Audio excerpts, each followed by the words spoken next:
Illinois Governor J.B. Pritzker sits down Tuesday for a fireside chat at the Economic Club of Chicago. Moderated by Chris Jones of the Chicago Tribune, topics that were discussed included the national political scene and the stance the governor is taking in relation to the current administration in Washington. Pritzker says he's fighting for the Constitution and democracy, adding there's nothing more American than that.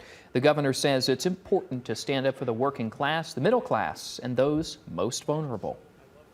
We're the party that created Medicare and Social Security and Medicaid. We're the party that created the Voting Rights Act and the Civil Rights Act. And I think we should be standing up for all of those things.